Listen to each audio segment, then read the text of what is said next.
Boo, boo, boo. All right, we've got the live thing. I think maybe I should hit this button.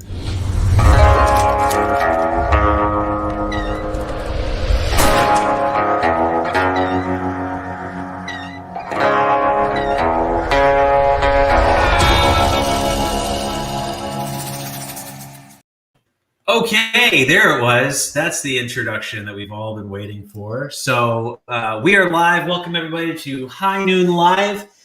We've got some awesome updates, and so I want to jump right into that. First, and so there's this gentleman over here. Depending on how you're seeing this, this is Michael Knight with GeekDad. Before we do any introductions, I want to give you guys an awesome announcement about the Kickstarter campaign. So let's see here. If I add this, how do I do this thing? Oh, there we go. Oh, goodness gracious. Let me stop that. Let me stop that. Here we go. I switched over the screens when we were talking.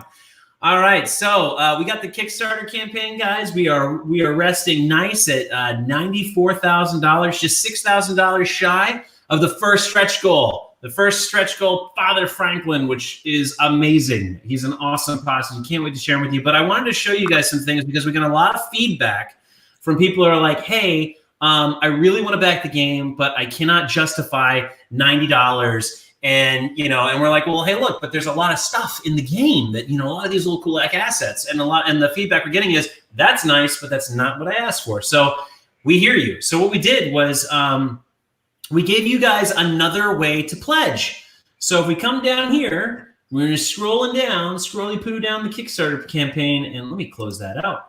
And what we have is a new pledge tier. That's right. We got the Grub Steak pledge. And so what the Grub Steak pledge is, and guys, there's two parts of this, okay? So just wait, because we haven't even hit the exciting part. So the Grub Steak pledge is the core game. You get your 14 minis, and you get the game. But what we did was we took out the windows and doors and all the extra fluff that you really don't need, the stuff that like packed price points that made it expensive. We took all that out. And so now it's going to play out like a traditional board game. The gold and the chips, it's cardboard, but it's beautiful, beautiful imagery. And then everything else you're going to get. So it comes out to, you're going to get 14 miniatures, almost 120 other game pieces, tons of cards, over 200 cards. You got your game tiles, you got your character sheets. It's the game. It is the game, but it's at $40. And so that will allow you to jump in. And then on top of that, what we did was we went ahead and on the side, you'll see we added an early bird. So if $40 is too much for you, which I get it, it's been harsh. It's a hard economic times. Corona, whatever you're called. We got the 40. It's a early bird. There's 145 seats. You can get the core game for $34. So get the core game for $34. I made it $145. The reason why I made it $145 is because I saw a lot of you guys jumped in. We have 145 backers in the Buckaroo Pledge. And what I didn't want was people who begrudgingly bought the $90 pledge because that was the only thing that was available to them. So this is the pledge for you. And I'm telling you, if you're like, oh man, I want to do that, but I feel bad. Don't feel bad. Do not feel bad for changing your pledge to the $40 pledge or the $34 pledge. This is the pledge for you. Okay. At $89 for the Buckaroo pledge. The fundamental difference between these two things is that you're gonna get the 3D assets, obviously, but on top of that, in the Buckaroo pledge, we include the stretch goals. So in the Grub Steak pledge, this is just the bare bones. It does not include stretch goals, okay? But here's the thing is right now, we haven't unlocked any stretch goals, so who cares? And then on top of that, as we unlock stretch goals, we're gonna add those stretch goals to the add-on section. So you can always just buy the stretch goal that you want. And this is another way, like if you're like, hey, that's cool, stretch goals are nice, but I don't really want Father Franklin. I want the ninjas or whatever.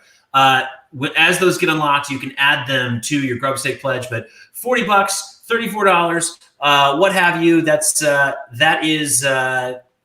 we're at. Okay. We've got some people jumping into the holding area. So that's great. You've figured out that there's a link. And so here's how this works. We're going to do a show. It's a live show. And we're going to be talking. Mike and I are going to be talking. We're going to talk shop. We're going to talk about the stuff that we want to talk about. But if you want to contribute to the show, feel free to click the link and just hang out in the backstage. And we'll bring you in and we can have a talk. All that we ask is that you keep this family friendly. All right. Mike comes from GeekDad. Operative term there is dad. That being a dad requires that there be children involved. So, there may be kids watching. So we want to keep this nice and clean. Keep your raunchy jokes for the comment section. Don't bring it into the live stream. Okay. So having said that, head on over, guys, to the Kickstarter. It's highnoongame.com. It takes you directly to it. Grab your grub stake pledge and let's get on with the show. So, Mike, thanks for coming in. I much appreciate it. Thank you. I'm happy to be here. So tell us a bit about yourself, Mike. We know you, the crowd knows you from your awesome review of High Noon on geekdad.com. Thank you very much for that. But what's your story? Okay. So, I write as a GeekDad. It's kind of a hobby. GeekDad is a kind of an online blog website. We have authors from all over the world, actually, that write about things they like to write about. So I'm one of them that writes about tabletop games. People write about video games, comic books.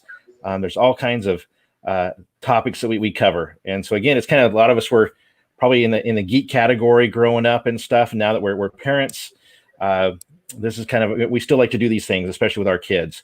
And there's a sister site is Geek Mom, which is kind of for moms and stuff. But GeekDad is what I do. So my day job is I'm a high school teacher. I majored in history, so I teach history, but I also teach special ed. I teach history and science and special ed, and I teach a computer science and actually starting teaching a game design class. So I'm kind of excited about that. So a little bit of everything. What kind of games are you what kind of games are you making, or in your class?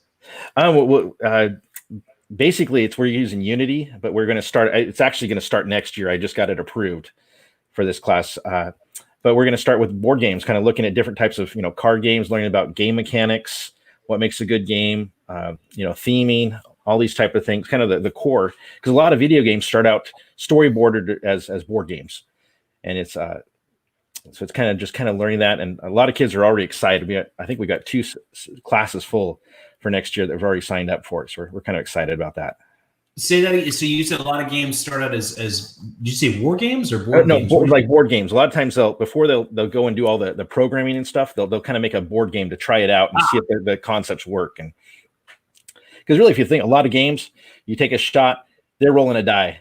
It's a percentage that you're going to hit depending on the different things. It's doing all those calculations behind the scenes. And so it's just a board game that you don't have to be looking up tables and rolling dice. It does it all for you. Yeah, that's a good point. I'm thinking about I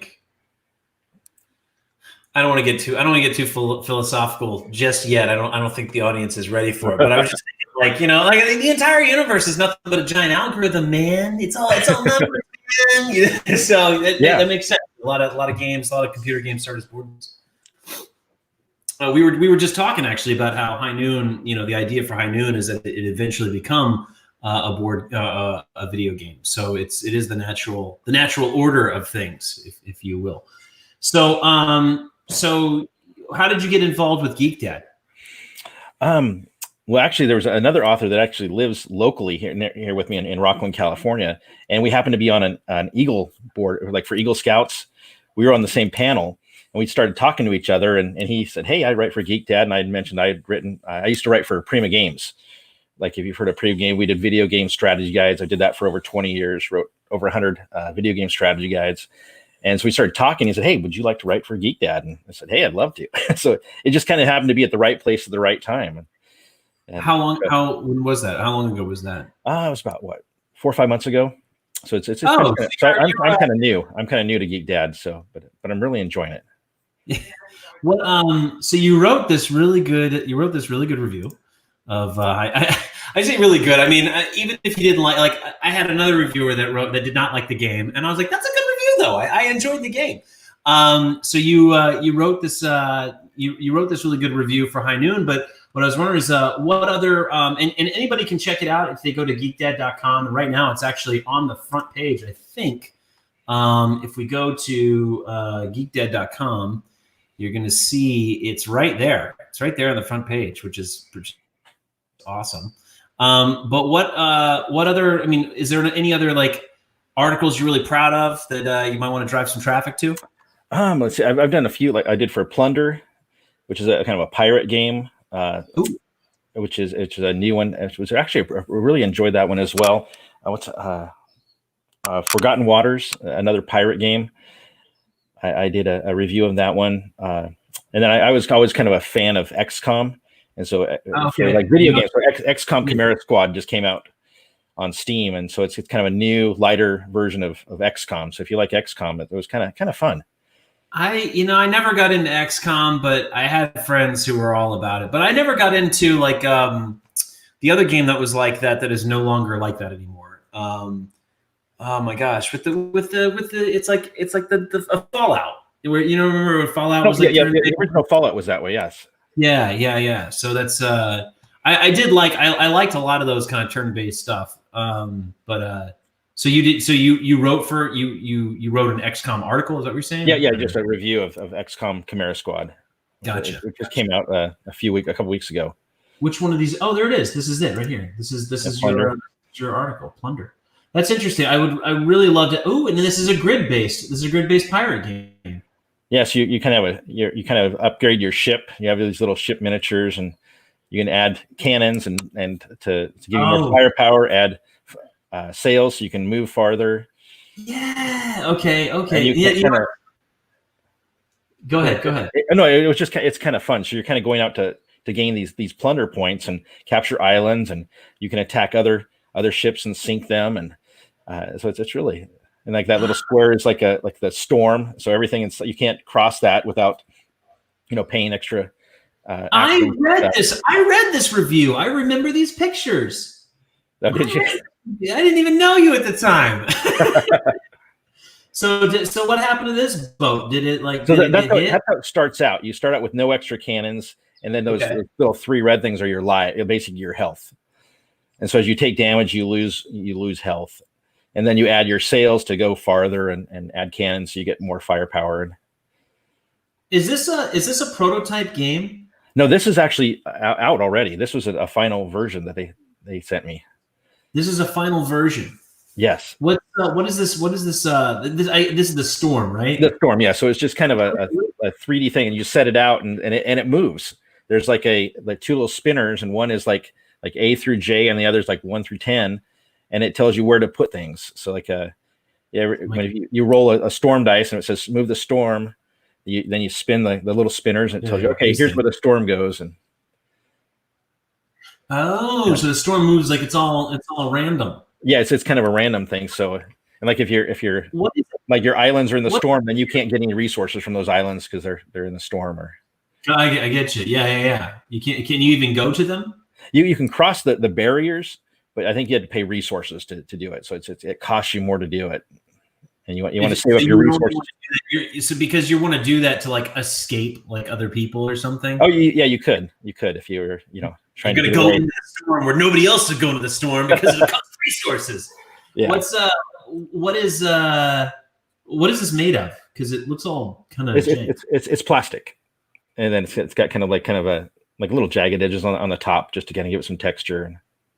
But I see that like it looks like this is curved, like it almost like it bowed or something. So I don't know if that's just the way the plastic was, or it might have just kind of done that, but it kind of gives a cool look. Otherwise, it's a hard plastic. Yeah, it's a hard plastic. Yeah. So there's 6 players. Yeah, you can play up to 6 players. So everyone starts out with one ship, and then you can like build up your fleet and then upgrade your ships. And so sometimes you're saying, well, do I want to build another ship, or do I want to make a really strong ship with lots of firepower and movement, and so there's kind of those options. Yeah, so it's funny that we're even talking about this because so High Noon, the whole point of High Noon, when we're talking about how games start with, like video games start with board games because you're developing the mechanics. It's all about figuring out the algorithms and making sure the algorithms work right. And then after that, then it's like you said, you're just automating the dice. After that, you just automate the numbers. Yeah. You gotta make sure that numbers make sense. So you're building a game engine on paper, and then you take that game engine into the video space. And so High Noon is really about a game engine, and the game engine is based off of square tiles, but we're calling that white label game. It's the white label system 1.0. And then we have a plan for 2.0, and 2.0 is going to use hexagonal tiles, and we wanted to launch that one, skin that one with pirates, and we were going to call it High Seas. So you have High Noon, and you have High Seas, and so and it's all about like you have a ship and you have your crew, but you're really about upgrading the crew, and you upgrade your crew and you upgrade your ship, and you have a little 3D. It's not like this. I mean, this is cool, but similar kind of, if you want a game that's a 3D game where you upgrade ships and stuff.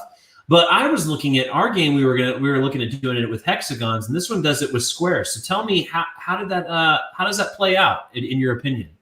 Using squares for this kind of thing. I thought it worked fine. Yeah. I mean, as a going back, I was a hardcore war gamer. With all the hexes, squad leaders and stuff like that. Everything was hexes, and so I was kind of, I guess, a snob at times. Oh, it's squares, but I'm finding squares are just as fine. They work. I'm a fan of squares. Go ahead. Sorry. Oh, it depends on the game, and sometimes hexes don't always work for like buildings and stuff. You always get kind of funky, with walls. Real life is usually next to each other and stuff. You can't build a grid. You have to build like a weird. Yeah. You're no longer a city of humans. You're a city of murder hornets. Yeah. The reason why we were going to do hexes for it is because I wanted to have a system where you could attack different angles of the ship. And so I felt that made the most sense. So you could broadside a ship, and you could even turn your ship around if it's taking a bunch of hits on one side. You could turn it around to the other or something. So we have a comment here from a Facebook user that says, "Thanks for doing your part as a teacher, Mr. Knight." And then High Noon is going to be historic itself. Thanks, buddy. Yeah. That's cool. So how long does this game take to play? What's that one? About an hour or two. I'm trying to remember. It depends on how many people are playing and stuff, and their level of expertise and whatever. Yeah. I think we played with 4, and it was probably about 90 minutes to 2 hours or so, and about, of course, but it was a lot of fun. It's especially when your little daughter gets upset you because you sunk her last ship, and it's like, well, I gotta test this out. I gotta see what it likes to win. I was gonna say, was the 4 people you're playing that's your kids? They're your usual suspects. Yes.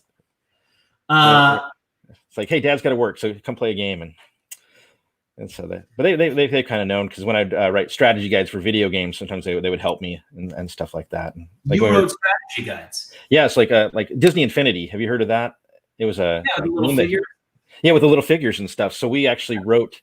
I wrote the guide for that, the first one, and so what was kind of neat is Disney Interactive had sent us like all the figures, and they even said, have your kids try it out and so see what it's like. So I'm writing like how to beat the game and all about it, especially how you can like create your own, and so my kids are getting to play it, and they're putting the little Disney figures on the little platform, and then they show up in the game, and so they just thought that was really cool. And we said, you can't tell anybody, this is kind of it's hush hush, no one else knows about it. No, but Skylanders had already been out, right? Yeah, Skylanders was already out, so that was something that was already kind of out there. But this was like the Disney one, and so it had all the Disney characters. And so I think the original one it had was it like Pirates of the Caribbean, The Incredibles, right? Monsters University. They kind of those were kind of the same ones that came out to start with, and then they had released a lot of others. How did you get into writing strategy guides for video games? So right out of college, I got hired by a Novastar game company to do like basically research for video games. I was they did a lot of World War II and military games, and so I would basically research a battle and say, here's how many tanks, and here's like the map you would need, and kind of did the editing. Well, Prima Games happened to be in the same complex as Novastar. Prima was kind of small at that time, and Novastar was small, and they came over one time and said, hey, you guys do video games. There's this game, Silent Hunter, and we need someone to kind of do a technical edit. The author wrote it, but they made some changes to the game. And so we need you to go through and play it and kind of edit the guide before we print it. And so I said, hey, I'll do it. And so like over, like a week or something, I think I played through the game and then made changes and stuff. And they said, hey, you did a really good job, and so I started talking to them, and I said, hey, I'd love to start writing guides for you. And I think I like worked on like Warcraft 2, like if you remember that. Not the game, but the strategy guide. And so I was like playing. You did the strategy guide for Warcraft 2. So I think it was like the sequel. It was like with this with the sea. You had pirates and everything. Or Tides of Darkness. Tides of Darkness. That was it. Yeah. So I think I wrote the strategy guides. Like I think for the humans, and then another author did the orcs. And so like I was playing. So I'm playing it before it even comes out. So I'm always playing games, before anyone else does it, and it's really kind of. And like one of them, I've written several with LucasArts, so like Star Wars titles. Yeah. And so like Star Wars Episode 3, the video game. So before the movie even came out, I'm playing the game, and it's got cutscenes from the movie in it. And like we already have like a non-disclosure statement, but then for that one, I had a special one because like, this is so like literally because they had wanted me to come down to LucasArts down in San Francisco and basically write it there. And I said, I can't do that. And my publisher said, hey, wait, we'll set him up. And so like legally, my wife could not walk into the room where I hadn't it set up while I was playing because she didn't have the non-disclosure statement.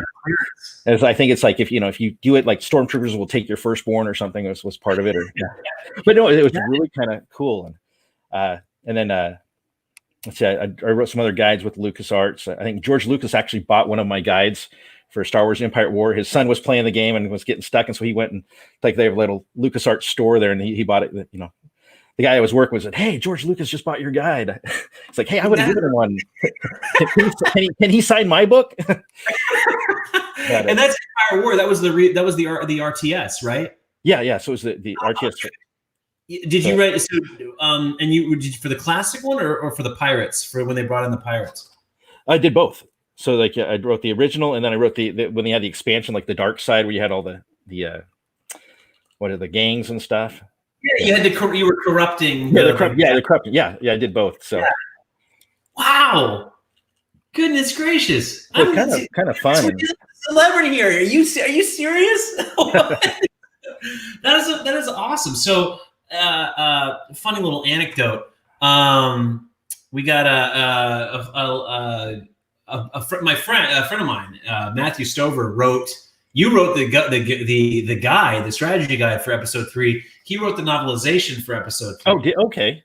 Yeah, and he when he met with Lucas, he said that basically like they brought him into the room, and Lucas was like, "You got one meeting with me. Ask me whatever you want, and then I come back until the book is done." And they hired him because he. So he wrote this awesome series of books called the series is the Acts of Cain, and the first book is called Heroes Die, and it's a super deep book, not kid friendly. Don't let kids read it, but it's an amazing book, and basically it's a sci-fi future sci-fi fantasy setting where humanity on Earth discovers this other, like we developed this dimensional gate that goes to another dimension where there's magic. Dragons and all elves and all that stuff, but because we're future people, it's like how like we're always afraid of aliens invading the world because the tech is so much better. So in this case, we're the aliens. Like we have machine guns and rail guns and all these amazing things that they and so what they do is they say rather than take it over, rather than invade this other realm and conquer it, they decide to keep the realm as is and send over people that will live in the realm as if they were part of that realm. And around this time, they have this technology where they can do an implant, a neural implant into these people. So anything that they see, other people can watch. And so these people basically become like the shows, like they are the action movies and the soap operas and all that stuff. And they call, and and there's these actors, they play these different in this other realm. So they'll go into the realm, and then all of your rich people will sit in these pods and like link in to these people. And so in order to keep the story going, though, they have to these actors perform this internal monologue, because the monologue is their own thoughts. And so it's like hearing your own voice. And so the people who are watching the show can hear the voice. And so it's very important that an actor be really good at their internal monologue, because that's helping tell the story.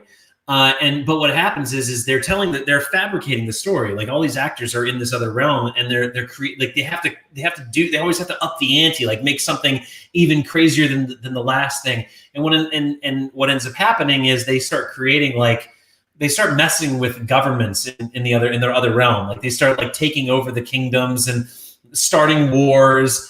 And so the realms are like, who are these people? And so they find, like, eventually they discover, like the people in the realm discover that there are other people from another dimension who are coming over and acting as if they belong here. And so like, if you're caught being an actor, they'll kill you.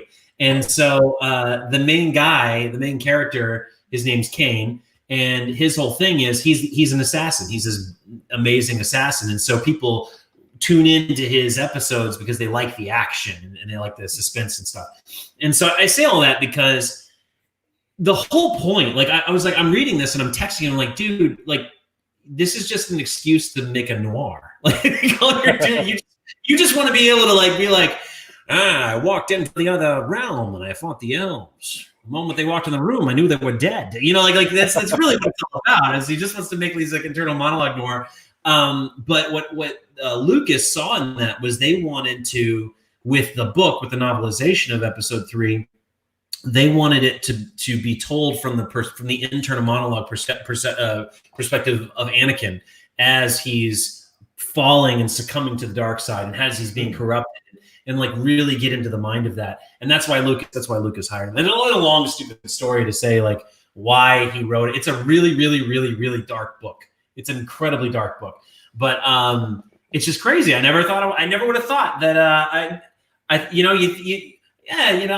a guy who not only wrote for Star Wars, but wrote Revenge of the Sith, and like that's cool. There's one of those in the world. No, apparently there's two. I got the guy who wrote Revenge of the Sith and the guy who wrote the strategy guide to Revenge of the Sith right here. You guys are getting this is a long blob to say you 4 people watching the stream right now are in the presence of greatness. All right, so we got a Facebook user. Hey Dwight, have you thought of making any insensitive for referral pledges? I think he means incentives. Have I thought of doing any incentives for referral pledges? I don't know how to do that. Facebook user. I'm not against it. I just don't know how to do that. So you've solved that problem for me, and I'm all in.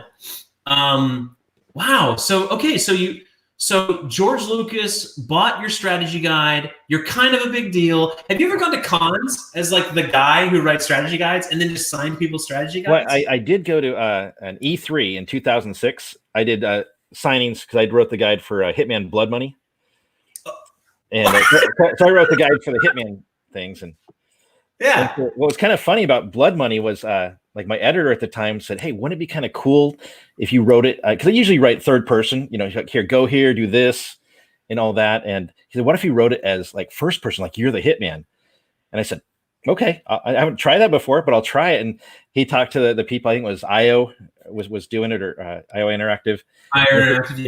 I think, yeah, or IDOS, and they said, well, we don't, like the movie was coming out. We don't want you putting voice, words in the hitman. And he said, well, let us write one mission, one chapter, and see what it looks like. And it was really kind of hard to write because I was so used to writing in third person that I had to like totally train the way I wrote. That was kind of, so it's like, hey, I looked here and I saw this, And I figured, okay, this is my target, and here's what I can do. And it was kind of fun to write it that way. And after they did, they loved it. And my editor actually said, I'm a little worried about you. You could make me disappear and no one would know. You'd make it look like an accident. But it was kind of fun. It was kind of fun to write that way. Now I didn't have to come up with a story. I'm basically getting the story somewhere else and then kind of writing it as I was the hitman. And it was kind of the only time I've ever done that one, but it was kind of a fun one. So I actually got to go to E3 and do book signings there down in LA, which is E3 is the electronic entertainment, the big video games convention. Viewers who don't know what E3 is, yeah, go ahead. Sorry. So what is E3? Sorry, what is E3 for the viewers in the Electronic Entertainment Expo. So it's like the big video game. That's where Microsoft and Sony will all do all their big releases and what's coming out for the year. And so it was kind of fun. When did you do this? When did you go down there? This was back in 2006. Well, man, it's been a while. 2 years, man. You got to get back in the game. What's going on? So are you gonna write the High Noon Strategy Guide? Oh yeah. I think that's the question on everybody's mind right now is, are we going to have this celebrity in our midst author our strategy guide? And if so, just email me your rate. Yeah. So here's if you're playing as this posse, this is how you want to play it. Or no, there's with the different posses, there's a completely kind of different strategy for each one. Thank you.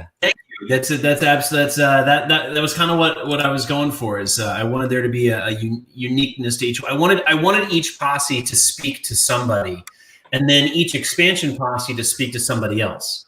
And so you have for instance, I've got an even more. So Elsu's characters are specialists, and actually I want to segue into this if you don't mind, but they're for somebody who's really who thinks in just spectrums, I don't know how else to put it, but somebody who likes to hone in on different specialties.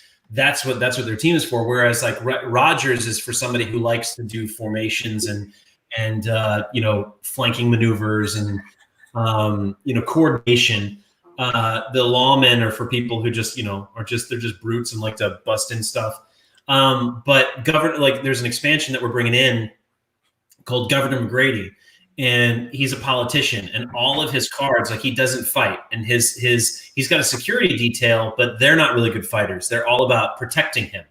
His whole thing is he plays cards around that are incentives and influencers around the table. So he gets the other people to do what he wants them to do.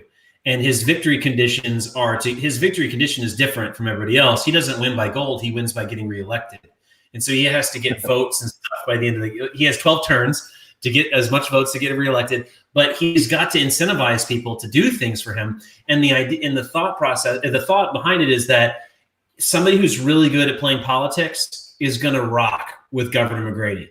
But somebody who's an abuser of power, it's just a jerk and, I'm powerful. That guy is going to get his butt spanked because you can't, Governor McGrady's not made to hit points. He doesn't have good attack. He doesn't have good defense. If the table does not like Governor McGrady, Governor McGrady cannot save himself. So that is an expansion to speak to somebody who that's their personality. And so that's a lot of the different posses are like that. They're skinned a certain way, so you've got the native, you got the Maquis, but it's not really about the fact that they're Maquis. So it's about the fact that they're all specialists and like a commando unit. That's really what they are. So they're a commando unit. You got some fans in the house. Facebook user says, dude, I love Hitman Blood Money. Played the game through so many times. 2006 was a great year. The Hitman game was the absolute best. It needs to be redone. I agree with that. The Hitmans were a fun. I played them on the back end. I my friends would have it, and I would come over and be like, oh, I'll play it. But it was always fun. It was always a blast.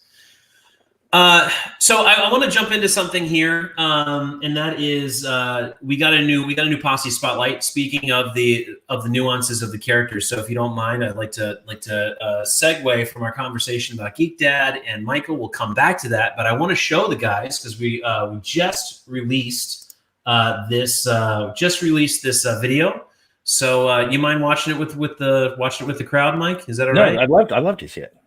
All right, let's go. This is guys, we've not shared this with anybody. I mean, if you've stalked the YouTube page, you probably would have seen it. But other than that, this will be the first time we're announcing it. So here we go.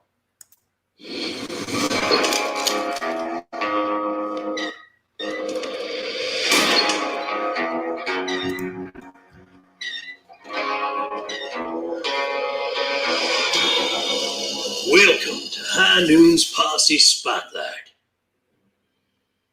Elsu and his war band. Elsu and his war band of brothers are fierce warriors in the proud tribe of the Makwa Nation. Having watched as their tribe were slowly pushed out of their lands, and after suffering the ruthlessness of tyrants like Colonel Rogers and other foreign oppressors, the young Makwa trio have taken matters into their own hands to root out and put down all who wish to sully their land and subjugate their people. Specialists in their own fields, no character is like the other, but when working as a team, they perform as one deadly body. Elsu's cards are neither heavy on attack or defense, but rather equally distributed, while Kiyia's cards are almost exclusively aggressive. And Kayataka defends the squad from a great distance. The Makwa Warband are not scavengers, and don't carry as much inventory as other posses. But their lack of items also doesn't weigh them down, making them the fastest characters in Sweetwater, moving at a pace of 6 squares instead of 4, while Kayataka's range is the longest range in the game, allowing him to attack the enemy from an unrivaled distance. Elsu is a born leader, and his brothers follow his call into every battle. When Elsu shouts his war cry, all members of the warband gain added movement and attack strength. Inside his quiver are some arrows of deadly variety. A well-placed poison-tipped arrow will cause an enemy's opponent to lose health every round until healed or death, while his fire tips can set an entire object on fire, dealing damage to all beside them. Using this method, Elsu can effectively corral his enemies into perfect positions for his brothers to attack. Kiyia's penchant for violence has earned him the title among many in this tribe as a mythical cyclone person. A warrior with a berserker spirit, Kiyia's burst card allows him to move up to 2 extra squares, while his bloodlust cards stack for multiple attacks that can fatigue even the strongest of enemies or end them outright. Kayataka is a long rifle marksman, best used in a strategic position as far downrange as humanly possible. With a well-placed headshot, he stuns his enemies for an entire round. His My Brother card allows him to move up to 6 squares and attack anyone attempting to harm Kiyiya or Elsu. Using these cards in strategic succession can mean all the difference between defeat and victory. But be careful not to underestimate your enemy. Kiyiya may be strong in combat, but with few defense cards to speak of, he tends to bite the proverbial bullet mighty quickly when outgunned. Kayataka's long range won't do him much good at close quarters. And without his brothers to aid him in battle, all those feathers on Elsu's war bonnet just makes him look more and more like a sitting duck he is. So plan with cunning, stack your deck, protect your brothers, and you too can avenge your ancestors and reclaim your stolen land in High Noon. All right, there you go. Officially launched. So there, that was that. Only took 40 hours and no sleep. So yeah, it would be awesome if I think that I never thought of doing a strategy guide, which sounds dumb now that I think about it, that I never thought of it. But yeah, if you'd be down to do a strategy guide, I would so be down to have you on board. So just think about it. Just okay, yeah, that would be good. So we talked about what is GeekDad, and as part of the introduction, I kind of want to give people an idea. I remember actually, so I don't do the messages, and this is for people who anybody watching that messages High Noon. Sometimes I see the messages and read them, but I'm not the guy. I'm not the person that talks to them. So I don't because it's not my place. I distinctly remember, I want to say it was you asking for a copy of the game to play test. Did that happen? Was that you? Yeah. Like a month or so ago, a couple months ago, or like when you kind of first talked about High Noon on Facebook. How did you hear about High Noon at the time? I think I just saw it on Facebook somewhere. It like popped up, and hey, wow, that looks really cool. I was looking at it, and I kind of followed as you would talk about it, and because I like the tactical combat games. I played like Star Wars Imperial Assault and things like that, but there's really hasn't been a Western one, and I kind of like that theme. Haven't really seen anything, and then just it piqued my interest. And so I'd watch your little videos and your playthroughs and stuff. It just really interested me. Cool. I want to get into to what something that you said there, but before we do, I wanted to go back to to finish my thought, which was, so I saw you text, and every once in a while I get a little curious, like, who's messaging? Who's this? And I looked into GeekDad, and I'll be honest, it was hard for me to wrap my head around what it was. And but it's not GeekDad's fault. I think I was just way occupied with making the game and stuff, and having a cursory glance of GeekDad. I don't think I really was able to give it the time it deserved to really figure out what it was. So if you could summarize for me and for the rest of the audience, like what is GeekDad to you, like the website, and why would somebody go to Geek, or why should somebody go to GeekDad and bookmark the page and whatever? Like what is GeekDad? GeekDad. Well, GeekDad is it's not like a specific. Well, it's a site, but there's a lot of different authors, and it's kind of the authors have a lot of creativity, and they can kind of write what they'd like to. So there's kind of certain areas. We have a tabletop section. There's several about 4 or 5 authors that kind of write reviews about tabletop games. There's some that write about video games. There's some that talk about electronics. Like maybe the new camera or new computer monitors, new mice or iPhones and things like that. There's also some that with comic books. So it's really kind of, it's hard to kind of say this is what it's a little bit of everything. And so for people that, if you're interested in any of those things, you might want to bookmark it and just kind of check it every few days and see what's up. A lot of times they have their daily deals. So sometimes companies will have like a special, and so you get a discount. You kind of buy through GeekDad, but it's kind of a really interesting site. There's a little bit of something for everybody, it seems like. But I can see when you first look at it, like, what wait, there's talking about comic books, it's talking about a board game, it's talking about an umbrella or something. So there's a lot. Is there a way to kind of filter it? I mean, is there yeah, there are some there's some what do they call them? Like, not only say filters, but you can kind of say, I want to look at just like the tabletop games, or I want to look at video games, and it'll kind of organize those stories into those. So, if I were, so I'm over here at GeekDad. So where should I go? Like, and I mean, like I'm at the Geek. Where's a great spot to go on GeekDad? I'm sure it's all great, but like, where's your favorite spot to go when you visit the GeekDad website? You can just do like the browse GeekDad, and it kind of, if you kind of highlight that, it tells you like there's like the different columns: gaming, entertainment, events, health and leisure, parenting, podcasts. So it kind of gives you a little menu of where to look. A lot of times I'll just go to the front page and just kind of check it every few days and see, oh, that kind of looks interesting, and it might not be something you would normally be looking for. But it just pops up, and you're like, "Oh, yeah!" Because I'm actually kind of I'm seeing this week's tabletop game news. So Reroll is this? So my friend Rob Huddleston writes that. So it's like a weekly thing, and so it just kind of here's kind of the tabletop gaming for the week. He kind of puts some information in there, and then kind of says like we kind of write down, hey, what games have we been playing this week?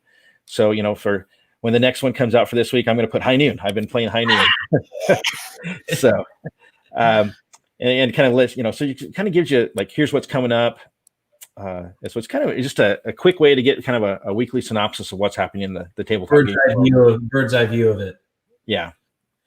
All right, cool. So guys, hey everybody, thanks for continuing to watch. Thanks for hanging out with us. We've got Michael Knight from GeekDad here. He's also Michael Knight from Star Wars, the video games, and also Michael Knight from Disney's little play toy, Disney's Skylanders, and because I've Infinity,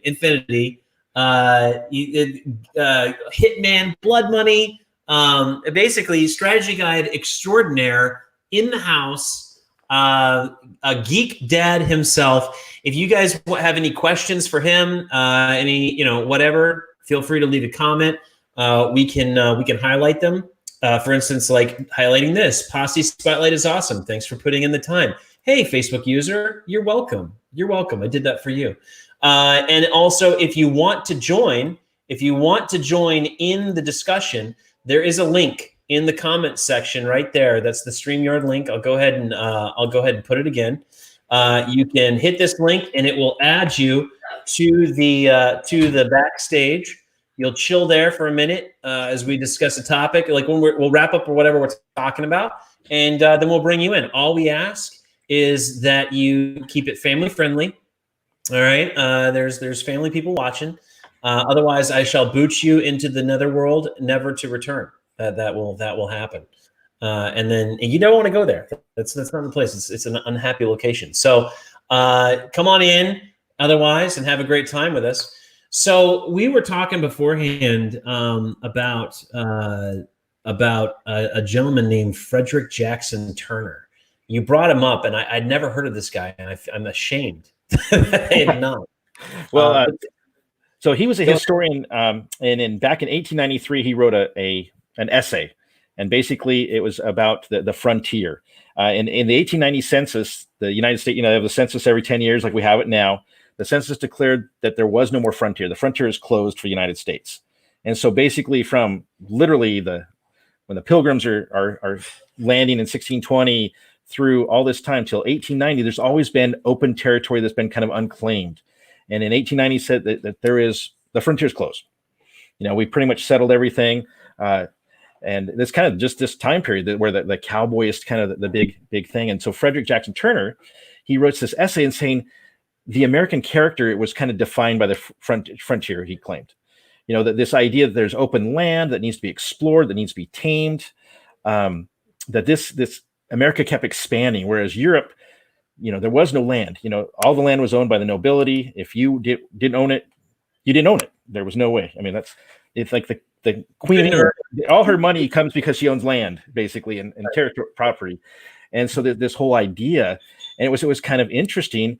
And so it was actually people like Theodore Roosevelt, kind of read those type of essays. He's, we always think of him as the president, but he was quite a literate person. I mean, he wrote a number of books, like on wildlife, on history, but he kind of looked at that as, hey, the American character was built on the frontier, and that almost kind of led to American imperialism. Like, where are we going to go now? If we've conquered manifest destiny, we've gone from sea to shining sea. Where else do we go now to contain that? Or are we going to become like Europe and become weak and that individualism would be lost? And so it's just kind of interesting that's kind of happening during this time period of the Western. And if you look at our Western movies, there's that rugged individualism, whether you're the cowboy, the outlaw, the lawman, you're kind of out there, and you've got to make it. There's no one else there. You might be the pioneer, with your 160 acres, and if you don't grow the crops, you starve. You can't just like, oh, I'll just go back to town and mooch off of someone, and I'm there by myself. It's your little king. It's your kingdom. Yes. Yeah. I was doing this interview, and I'm not sure I can talk about it until it's published, but I was asked a question. It was like, what, I was trying to think of what it was basically like, do you really think that Westerns are relevant to today's culture? And I didn't know how to answer because I think Westerns should be, and I don't think they are. And I think that, and it goes to what you're talking about, that rugged individualism. And I was trying to not be political, and I was trying to be like careful with how I say things, because I don't want to trigger people who are soft. The West is not for soft people. That's the whole point. But some thoughts, like there were these different. I must have written the answer 5 or 6 times, and each time deleted it and typed something different every single time. And one of the things that I was typing was that whole, like what you were talking about, where it's like in the West, it's on you. Like it's not. It's a double-edged sword, so to speak, because you, unlike the Europe or these feudal countries, which is pretty much everywhere else, you could stake your claim on land, and then you could grow it, and it was your kingdom. That's your castle. And then you started getting things like the castle doctrine, like you have your own private, this is your property, this is your thing. But that comes with the responsibility of you got to grow it, because if you don't, you're going to die. And that takes a special kind of individual that, like you say, like that, like I don't like saying rugged individualism, because I feel like it's so cliche, it's so like thrown out there, but that's what it took. That's what it takes to survive in the West. And there's kind of a romance to that, because it's like, it's that whole like, give me liberty or give me death kind of mentality, where it's like, yeah, this sucks, but I'd rather take this over being a slave, or a peasant to a king, and that's something that is uniquely American. That's something that was spawned in America. And when we talked, you and I, before the show, where every nation really has their own like unique thing, their own unique legend. In Japan, it's the samurai, and in Europe, it's the knights, and with America, it's the cowboy. And I get it. Some people don't like it because there's it was a rough time. There were some, people were treated badly. But you got to take this. You got to take the bitter with the sweet. And there's some. I don't think that just because of that we should throw out the concept of a strong male. And that's the cowboy. And I think we kind of think of that, like the white male as the cowboy, but actually, after the Civil War, there was a lot of African Americans that came west. And they were treated equal. If you could shoot and you could rope, you're on a cattle drive, you were an equal. They didn't care. And the deadliest ranger, or the guy who was like one of the deadliest. Yeah, and I can't think of his name offhand. But like I think Ned Blue was a famous cowboy. I'm trying to think who you're talking about. But yeah, he was like a marshal. He would go in and marshal. Yeah. I can't think of his name now, but yeah. So there was this opportunity to do that, and even with women, I mean, a lot of time, there was a lot of strong women that they were there, and they had to make it. If their husband died or went off without them, or they were just there to get their freedom, it was something there were women running cattle ranches, they were running farms, running businesses. In fact, if you want to go with like voting, the Western states were some of the first states to give women the right to vote. So because the women were running things. Yeah, they'd proven their worth in the land, working if you're going to toil the land, you might as well vote for it. Yeah, it's a very bad way to say it, but yes, I mean, yeah, exactly. Like and I guess that's why you say rugged individualism and not rugged man-dividualism. It's. But I think we get that as kind of the male, but I think, and I think. There was a lot of ethnic groups and women probably got treated pretty badly in a lot of those cases, but they were in the cities too. It wasn't like out the West was any different than if you were living in New York City or Chicago at the time or San Francisco. There was racism and all that going on there too. It is a product of the time. And so I think, I don't know if, glorifying that time period is maybe what's sometimes not politically correct. Well, And we got a lot of pushback going into making the game from people wanting like representation and oh you're representing these people wrong or oh I don't see a lot of this kind of character or whatever. And I think another part of this that gets lost is we're not talking about like it's a time period. Like yes, there was people were being treated badly, but that was all over the world. Like we're talking about a time period. Beyond that, that's just the tapestry behind the paint, behind the actual painting. The actual painting is the story. And if you focus on story, if you focus on like the hero's journey, if you break it down, I mean, you bring in the Homeric style of storytelling. It doesn't matter.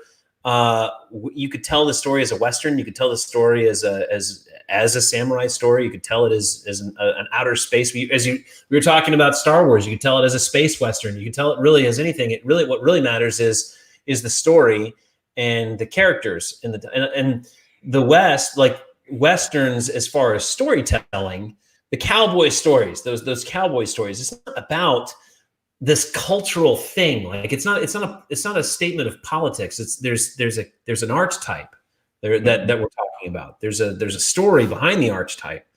That's what to me is what I think is relevant in or should be relevant in culture. The Shanes of the world that the Shanes of the stories that they come into a bad place. They see wrongdoing and they write it. And then they leave. They or the man or woman who is facing down tyrants and takes a stand, like stands against the tyrants. You've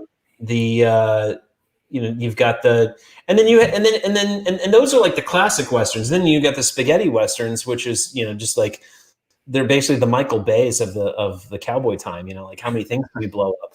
But even then, you have these different archetypes. You have the scoundrel with the heart of gold. You've got the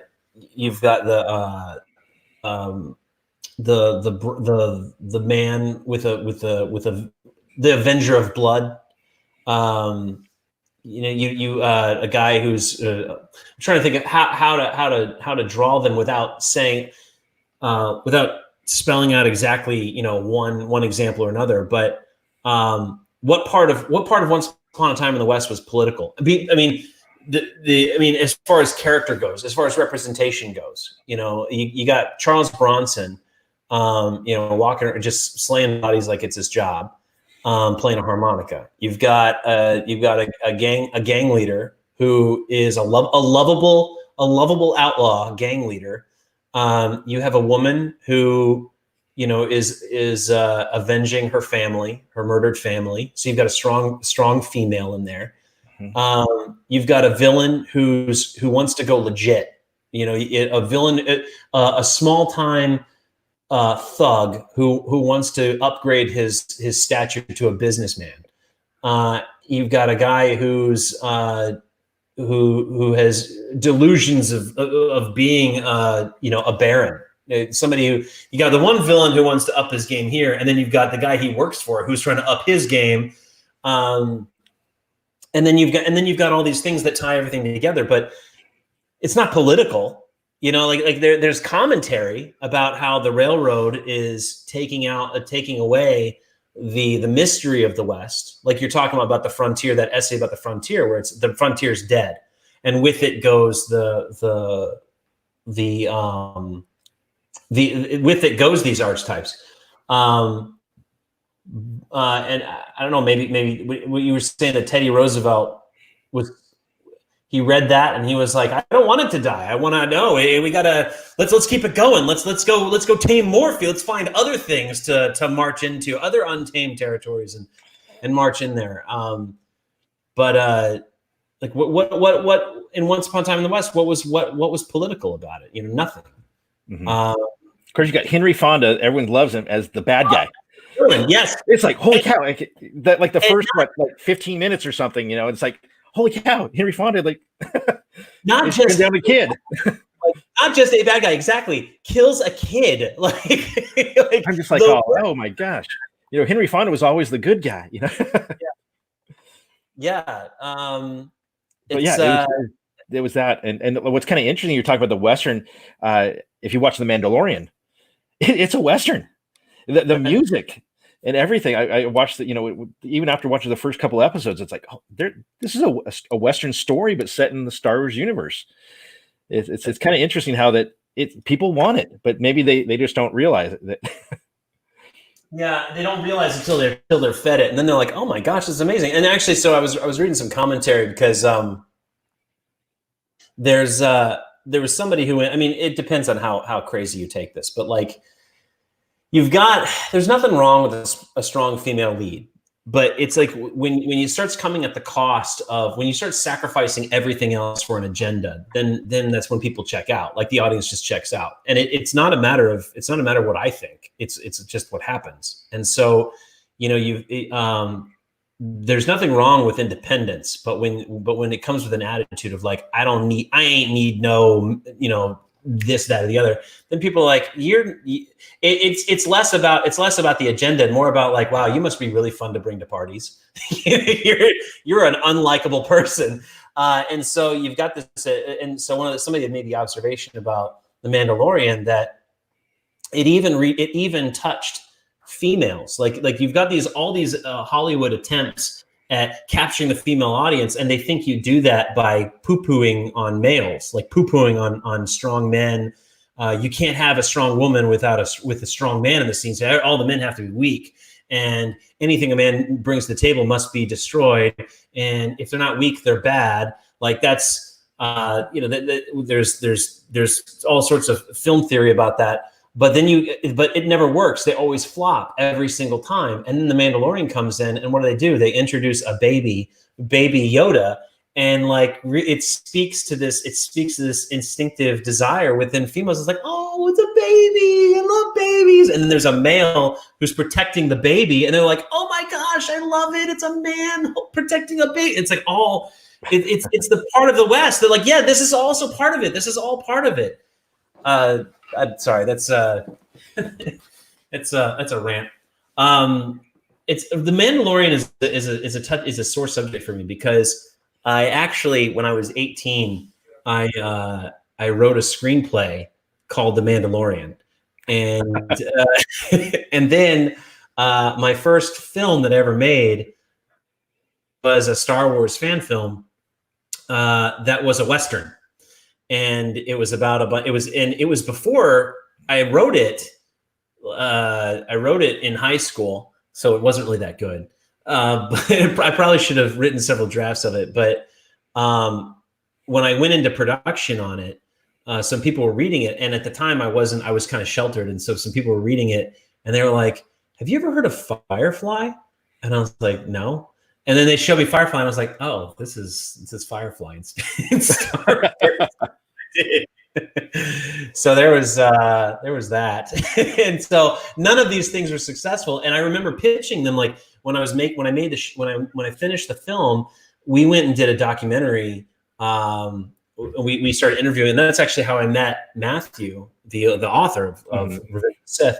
But we also got some good ins with like we went and this at the time Robot Chicken was really big, so Seth Green was really big, and of course he's a Star Wars nut. And so we got to interview him for this, and we got to show him the trailer. And then like I was even showing like some people, like some geeks, and I was like, what do you think? Like, what would you think about a Star Wars Western? And like people were just every single time, even Seth was like, why would you do that? Like, why? I'm like, no, try it. No. Everybody needs to speak in a British accent, and it needs to be super grandiose, and there needs to be empires and knights, and that's what's about. It's like, well, what if it's about people who don't use the Force? Like, what if it's about the people who exist in Star Wars and just achieve things? And like, people are like, no, we don't want that. We want to be Jedi. So then, 10 years later, one of the number one grossing Star Wars movies besides the Star Wars movies, Rogue One, about a bunch of people who are not Force users. Yeah. The Mandalorian, I'm like, oh man, dagnabbit. So I'm hoping that. Well, yeah, you just look at Star Wars. I mean, the Cantina, you go up to the bar, people pull a gun on you. Han Solo, he's got his quick draw holster. It's a Western.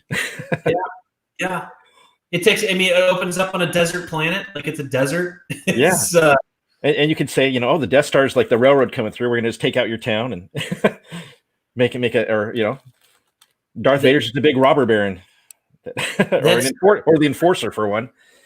It's like, yeah. It's funny because people always draw the comparison of Star Wars to that samurai movie. Yeah. And it's not a Western, it's a samurai movie. And it's like, you realize that like all the great Westerns were samurai movies, right? That's where they came from. Oh, no, yeah. The Japanese culture, I mean, the Westerns are popular because it's really it's kind of a reflection of their samurai culture. The Seven Samurai, the Magnificent Seven. It's that kind of that one person that's going to go and make a difference and stand up for people. And Yojimbo, which then became the Fistful of Dollars, which then became what was the Bruce Willis movie, the gangster Bruce Willis movie that was. You know what I'm talking about? He did a movie, and it's literally shot for shot. Fistful of Dollars / Yojimbo. Last Man Standing. I don't know if I saw that one. Did you not see it? Oh my gosh! How did I miss that one? I don't know. 1996, Last Man Standing. It is scene by scene Fistful of Dollars, but which is scene for scene Yojimbo. So it goes. So you have samurai, cowboy, gangster, okay. which is I think is really appropriate given that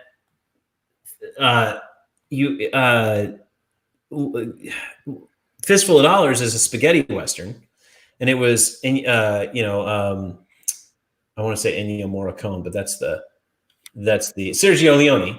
Yeah. Ennio's the composer. And Sergio Leone is he's like, I want to, we're going to do spaghetti Western. Okay. I don't know what to use. I'll use a samurai movie. And then he does all these Westerns and they're like, oh my God, Sergio, everything you do, it's like printing money, make another one. And then eventually he's like, no guys, I'm out. I'm not doing this anymore. And they're like, no, you have to. And so he ends up making, he makes Once Upon a Time in the West, but then after that he makes Once Upon a Time in America, which is a gangster movie. So you've got these. This is like the natural cycle, the natural evolutionary cycle of movies. They start as a samurai movie, and then they become a cowboy movie, and then they go gangster, and then they go into outer space. So what's your favorite Western for all the people watching? Oh, that's hard. I do like High Plains Drifter with Clint Eastwood. Okay. I like that, that kind of one. Let's see. High Noon is as always, and I'm not just saying it for High Noon, but I like Gary Cooper. It's kind of it's a Western, but it's all the build up to the shootout. Right. And it's black and white. I love the music. It's just kind of got that good feel to it. He's again, this guy, he could run away. He's a sheriff who's retiring. And all these guys he put away in jail, they're coming back on the noon train, and they're going to get him. And he's just got married, and the people are saying, "Leave, get out of here." And he said, "No, I've got to stand up. And will you help me?" And no one's helping him. And it's just it's kind of that good feel movie. And then I just saw one recently. I don't know if you've seen The Big Country. Have you seen that? No. It's an older one. I think it's from the 50s or so, and I found out that it was President Eisenhower's one of his favorite movies. In fact, the studio gave him a copy, and it wasn't, that was before videos and stuff. We had big reel that he could show in the White House, and he would like have people over and say, "Hey, let's watch a Western," and he would have it like in a screening room, and it's got like Charlton Heston, it's got Gregory Peck, it's got Burl Ives. So if you think of Burl Ives, the snowman from Rudolph and all that, and this guy, he's kind of a mean Western. I think he got an Academy Award like for Best Supporting Actor for that one. Gene Simmons, yeah, Gene Simmons, not the Kiss singer, but the actress. Yeah, But yeah, again, Gene Simmons plays a strong woman. She's kind of owns this land, and she's kind of trying to keep the men are all thinking they can take it from her, and she's kind of standing up. And so it's really, if you haven't seen it, I saw it recently. I don't know if it was on Amazon Prime or something, and I happened to read the thing. It's like, hey, that actually sounds pretty good. Yeah, I see it on Amazon Prime right now. Watch now. Oh, it's included. I can watch it with Prime. Yes. Oh man, and finally! I had never seen it before, and someone said, "Oh, this is like one of the best Western movies." And it's, I mean, I like it. I don't think it was my favorite, but I did enjoy it. And then you look like Silverado, like in the '80s and stuff, was kind of like they were trying to. I think it was good. It was kind of let's see if we can make a Western and make it popular. And Silverado has an amazing score. I mean, it actually plays out like a Hans Zimmer score, which I don't like Hans Zimmer at all.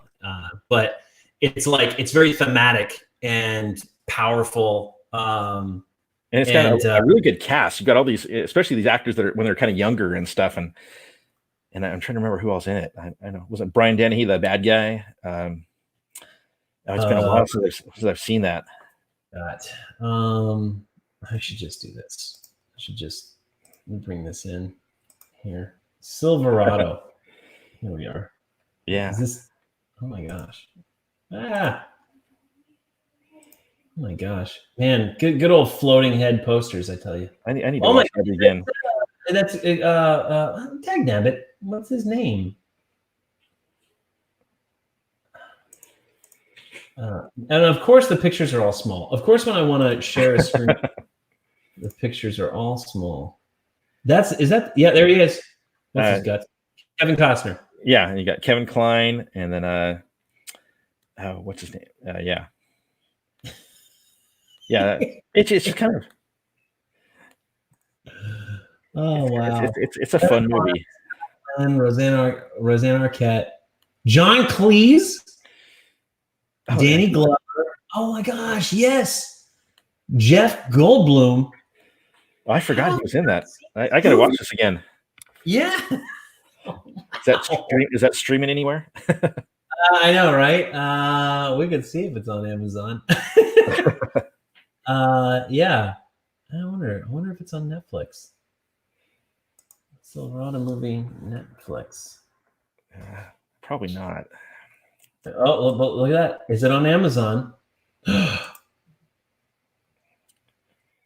Oh, it's not included in Prime. Of course not. Of course not. Last Stand at Saber River. That was a good one. If you talk about classic westerns, where it is a big buildup to the shootout, that's a traditional western. Open Range is my go-to for just because it's so unbearably slow. Then at the end, it's like boom! It's like they really milk that. Okay. Silverado. Hey guys, what's going on? Thanks for tuning in. We got somebody who doesn't speak English at all, but thank you for your comment. I think, or vulgarity for the Geek Dad kids who speak English.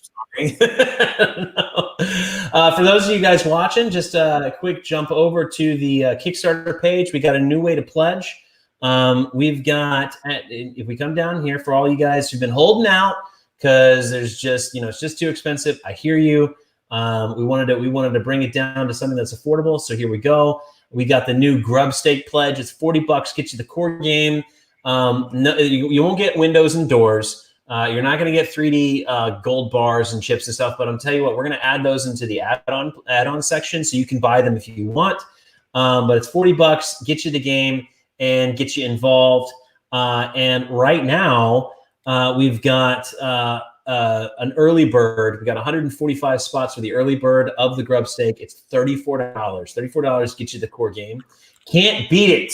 Okay, you cannot beat it. And there's 145 slots, and all of them are available. So go ahead and jump in. The one thing is stretch goals are not included in this pledge, but we haven't unlocked any stretch goals yet. So who cares? But if we do cross over that line and get the stretch goals, you can always change your pledge and then get in. But if you just want to get in, there you go. So head on over to highnoongame.com. It'll take you to it'll take you to the Kickstarter and get in on the grub stake thing. Facebook, did you guys see the size of that? Young Guns isn't traditional. Man, I love Young Guns. Young Guns is a good Young Guns is one of those sleeper movies you never think would be you never think it's as good as it is as it ends up being. No, I remember watching it. It was at the 80s, I think. I think I was in high school when that came, and it was really good. I mean, again, that was that 80s was kind of a weird time. They were trying to do westerns, and they weren't real popular. But when they did them, they were good. Of course, the western with Bon Jovi singing the title track. You know, how can you go wrong? It's true. You know that, and pun intended. But the 80s was the Wild West of films. I mean, there was a lot of guts going into movies that were that.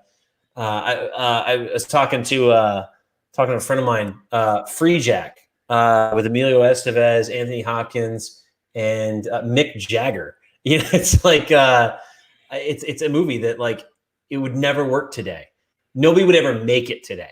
But it's a movie that's made. There's another movie that, well, actually I don't know if that's in the 80s, but the 80s had a lot of fun movies. You had Red Dawn, The Wraith. Goodness gracious! Of course, Top Gun. Top Gun. One of my favorite movies from the 80s is The Blood of Heroes, which is another movie that would never. That was not only was the 80s was like you had like the spaghetti westerns of the 80s were those post-apocalyptic movies that were made in Australia. Like Australia was the Spain or Italy of the 80s, because you had Mad Max. You had all these like there's a lot of schlock, a lot of post-apocalyptic. You know, let's get a beat up motorcycle and blow it up in the desert. And it's like, where do you do that? You do it in Australia. It's just right there. It's cheap. And today people don't know this is completely non-germane to westerns. But today it's South Africa is like the Wild West of film. You can do stuff really cheap there. But basically you had a lot of because of the landscape, you had a lot of these really cool concepts that people weren't afraid to make in the 80s. So let's see what Quigley Down Under. Yeah, Quigley Down Under was there's in the 80s, and Quigley Down Under is my favorite western. Yes, and I love it. A really good one with Tom Selleck and the dingo took my baby. I said I never had much use for one. Didn't say I didn't know how to use it. I love.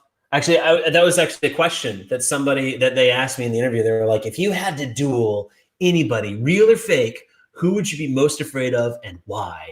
And I was like, Matthew Roy Cobb Quigley. The dude does not fight fair. And they'd be like, let's go have a duel. And then I would die. And then 3 minutes later, you'd hear the gun go off. You wouldn't even see him. You wouldn't. He's like, I'm not going, like, you're going to have to get me dead to rights, drag me by a horse to your farm, and then stand me up and give me a pistol before I duel you in a fair fight. And I respect that. It's don't fight fair. All right. Well, this has been fun. I've been blabbing most of it, but thanks for joining. I've enjoyed this. Yeah. So guys, if you're new here, Michael Knight with GeekDad is a gamer. He's a programmer. He's a game designer. He's a strategy guide writer. He's a Western lore extraordinaire. He's a teacher. Is there anything you don't do, Mike? Is there anything you don't do? I like to try lots of things. So, well, hopefully one of the things you're going to try is writing our strategy guides. Okay, yeah. We got to talk about that. All right, guys. Well, thank you guys for joining in on this live broadcast. It's been great. I enjoyed this conversation, Michael. Thank you so much for Thank you, Dwight. I enjoyed it as well. And we will shoot you. I'll send you some more expansions as I print them, and you can play them out and try them out or whatever. Oh, that would be great. Feel free to. I don't know. I was going to say something and then I forgot what it was. So. Thank you for the time. It was fun. This is my first time doing something like this, so that was kind of special. You got anything you want to leave? You want to leave with leave the peoples with anything? A thought? It could be anything. You could just throw out a color. I don't care.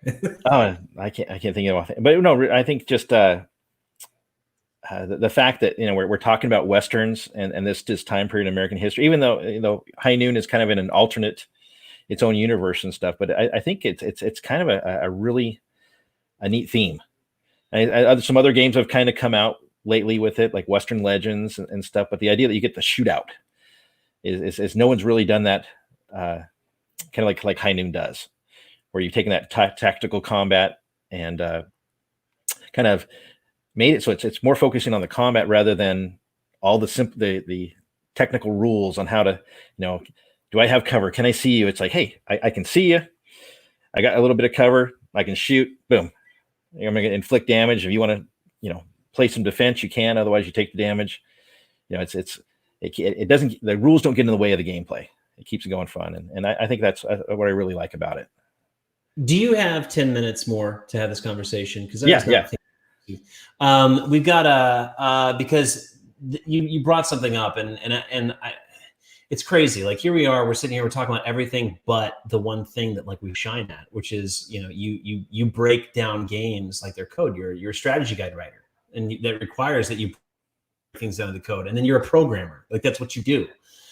So I'd like to talk to you about a little, some stuff about that. I do have a comment here. Might as well. Have you guys thought about rebalancing the stretch goals? Kick Track is projecting 360K, which would only be the first 3 stretch goals. Also at GeekDad, love the review. Love the review. At Dwight was curious approximately how many playtests have gone into the game so far. I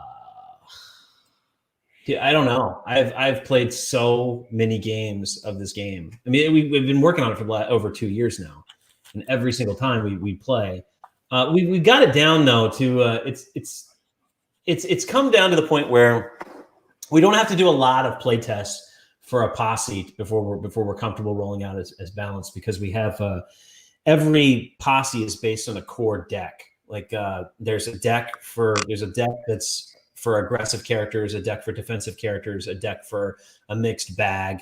There's a deck for a deck build out for your henchmen of different types, and so those decks balance each other out pretty good. And then at that point, it's just a matter of refining what the special cards are, and then divvying up the hit points. There's like an average amount of hit points per posse, so everything is pretty much well balanced right out the gate at this point. But we like to play test. We try to play test.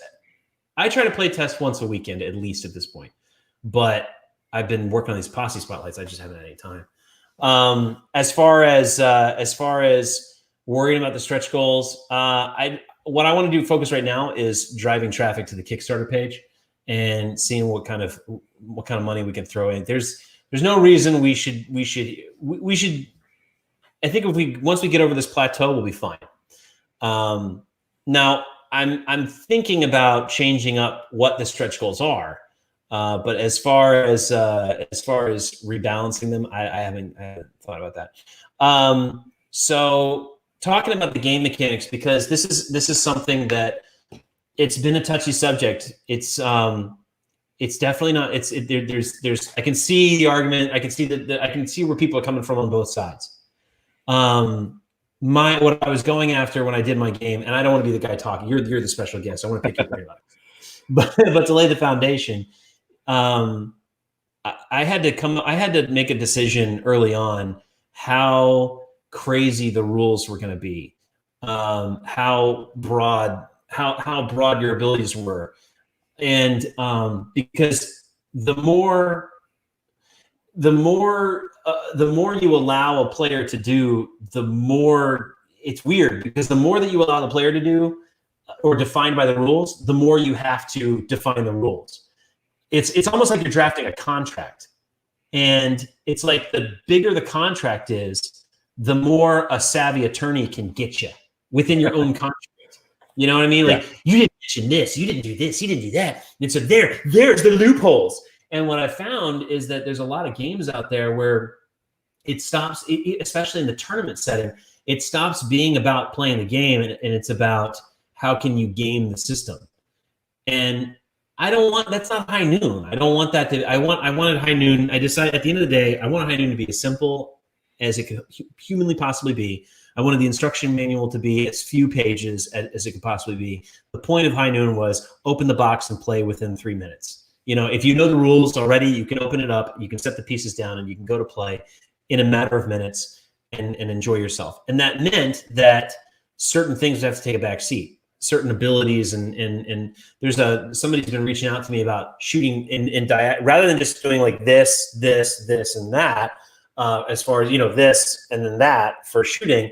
They're like, well, why don't you just count the squares? So like, if you're shooting a diagonal, it's 2, and then straight is 1, obviously. But that way, if the character is just right there, you can just count it, and then the diagonal is +2. And I was like, no.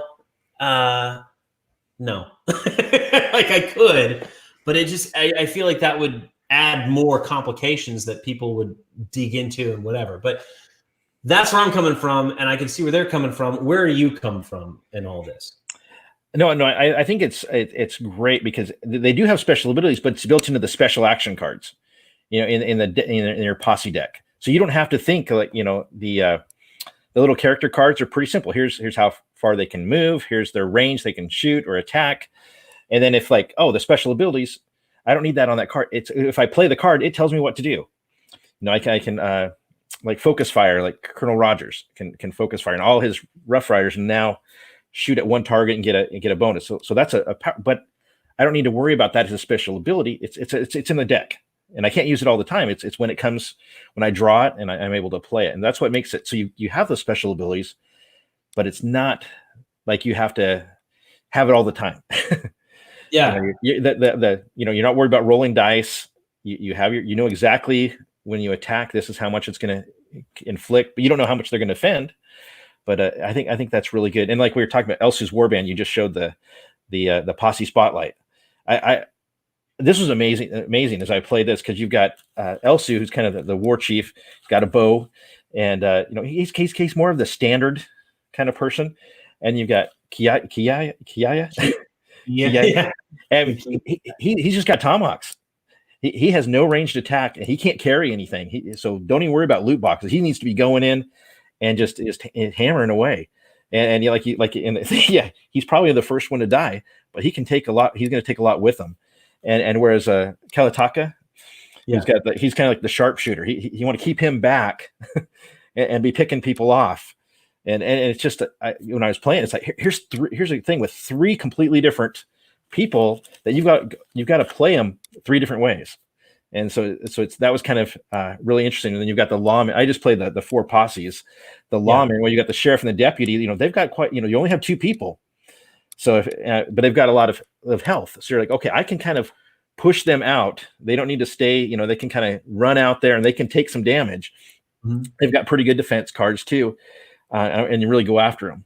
And then like you said, Colonel Rogers, you've got the you know, it's kind of a more like a military, you know, you're kind of got a squad that you're kind of combining. They've got to kind of work together. And then the Leroy gang, which are the outlaws, where you've got kind of the 2 brothers, and then they're kind of the 3 thugs, you know, that they only have, I think they only have what, 5 health or something. And you know, so you can kind of throw them, you know, I'm going to use those to kind of flank people. You know, they're kind of the throw. But then you've got the shot of whiskey that you can always bring them back, you know, before they die. So each posse is like just so cool to you know, it's like it's like a new game. I'm playing. I'm playing each posse. It's another experience. Or like, okay, if I'm playing this posse against this one, if you're just playing 2 people, okay, how am I going to play against what their strengths are and everything? And I think if you're looking at, you know, that's just with 4 posses in the core set. And then as each posse you add is going to add to the town. You're going to add another building and stuff, so the town gets bigger, and it's just kind of fun, and without having to do a huge rule book to make it all work. You're like hitting me in all the right feels. Oh. No, this is like something like, I like playing those, but like I said in the art, I don't get a chance to play a lot of them because they take so long to set up, or it's like, oh, I haven't played in a while, and now I've got to read through 20 pages of rules. What does this do? Hey, I can with High Noon, I can just open out of the box, set up my town, put the posses in it, and again, what the rule book's only about 12 pages. Of course, I'm looking on PDF, but it's not that. It's pretty simple, The pages are like it reads pretty quick, and it's like, hey, if I had a question, I can quickly look at it. But most of it is right there in the cards. They're gonna, as you're playing it, if there's any special ability, it's right there on the special card, and it's gonna tell you what to do. Now, when you were there was a question that somebody had reached out to me about the loot cards themselves. Was it difficult for you to wrap your head around the loot, how the loot worked, like the weapons and the ammunition and stuff? No, because I kind of like it because you open up the box and you draw 3 cards, and then you keep one, and so it's kind of like, okay, here's what I'm choosing, and it's not like you're leaving those others behind. This is like, hey, this is what I want, right? And so it's a game mechanic. That's the way it works. It's kind of like, this is what, instead of just taking one thing, this is what you're stuck with. It gives you a little bit of a choice, but I found those really those can really make a difference. I was playing with one. I think one of my sons was playing. He was like, first turn, he was going after. I think he was the Colonel Roger. He was going after all the loot boxes and stuff. And I was a sheriff, and like, I didn't have a whole lot I could go for. And it's like, if I go there, I kind of get out of the fight. I want to get some hits early on and start getting some gold. Cause some damage, and so it's like, so I kind of, that game, I really kind of didn't hit a lot of the loot boxes. But for him, he was getting them, and he like dynamite, and he was he was doing a lot of things with loot boxes, but it really changed. It really makes a difference. And wow. Well, and again, it's just kind of fun to, it kind of has that random things. I'm going to go in, because I can't attack because I'm using my turn to loot a box. Maybe I get something good, and maybe it's something I can't really use. And so, yeah, and that's the thing is, even that was. So I was trying to figure out how to maximize replayability, how to make sure that like no game is ever the same as the other game. So when you're playing, you may think like after the game, you go, oh man, I should have done this differently. Let's play again so I can do that. But then you never run into that situation again. You're like, oh well, I looted the gear loot and I took the wrong loot. Next time I'm going to take the right loot. And it's like, are you though? Are you gonna do that? And then you never draw that card again. And it's like, and it just creates an entirely different experience. And that was, it was weird because it was intentional, but it was like not. I couldn't have predicted that would have happened. The whole point of the loot was I was trying to get around the Leroy gang. They have these little henchmen that have five health. They've got some whiskey shots, but no, that only helps you if it's on your turn. And what if you don't have any? If you just draw a bad hand, you're kind of out of luck. And so I wanted to figure out a way to balance out the hit, to not necessarily balance them out, but bring him more into the game. If you gave one of those guys a competitive edge, what would happen if a Leroy gang won? In his loot, he's got his cards, whatever. But then in his loot, he's got a stick of dynamite and a repeater rifle. That's a deadly combination because he can be popping off. He can do 2 attacks every turn, and those 2 attacks are attack of 4 every turn. Now all of a sudden, going up against the deputy's like, it's a completely different Leroy gang member at that point. Mm-hmm. If you got there's these characters in one of the posses, one of the expansion posses is Los Hermanos, and they're kind of like the Leroy gang, only weaker, but there's more of them. And they're these Mexican dudes with big sombreros, and they run around pew, pew, pew, and they throw bottle bombs, they throw tequila bombs, but they don't have a lot of health. And what if one of them drew a steel chest plate? And so now he's running around throwing tequila bombs and taking hits like it's nobody's business, and he doesn't even care because he's got the steel chest plate on. It just changed that. It just brings these people into the game that otherwise would have been, hiding because you're afraid they're going to die. User says, is there a limit to the items that you can hold? Yeah, the inventory slots. There's a number on your inventory slot that says how many items that you can hold, which plays into the Elsu and his people because they can only carry one. Then Kiyu can't carry anything. There I go rambling again. When you're the special guest, I feel terrible. So bad. Was rewatching the gameplay. User says, was rewatching the gameplay from the 24-hour stream earlier. I was thinking it might be easier to drive searches if you were to post a specific game playthrough. Would love to see a full table overhead view as well. Agree with the combat system. Either keep it with the lines or do a cone through the middle of the square like COH. I don't know what COH is, but when you were talking about things that are on the cards, that was another thing I really wanted to keep was as simple as possible. It's on the card. That way you're not always running back to the rule book going, ooh, what are my limits? The card will tell you what the limit is. Or the character sheet will tell you what the limit is. So when we start releasing these special characters like Miroslav or Father Franklin is on this big old coffin, right? And he flips it out and it pops open and this big machine gun pops out. He's like, and he's like shooting people like he's like Django. And so the coffin is called a pine box, and it has its own character sheet. And it has all these different rules about what it can do, including its own line of sight. So the coffin has a cone that it can attack in. And you can use the coffin. I'm probably going to just send you the coffin. I'm going to send you Pine Box the Pine Box Pre. The cards are not, just know the illustrations are not done. So I'm using like Google images for them. So please don't hold it against him. But the thing about him is he can play, when he starts attacking with the Pine Box, he can play any card in his hand is an attack, but it's an attack of one. And so he can play it, and he can play them all as a free action, as long as he doesn't break it, as long as he doesn't break the action. So he can attack. But if he does something else other than that, that ends his attack. So if he's deployed, he can and he has 12 cards, he can attack 12 different targets, one target 12 times, two targets 6 times, whatever he wants to do. Just boop, boop, boop, boop, boop, boop, boop. And it's one attack, but it's a one attack damage. But the thing is it's a rifle round.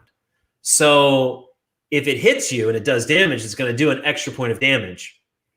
And because it cuts through, and when it's going through cover, you cut it in half and then round up. So it's going to get cut in half and then round it up back.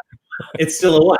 And that was our kind of way of saying, this is a machine gun. It's going to plow through your box that you're hiding behind. Like, this is what it's going to do.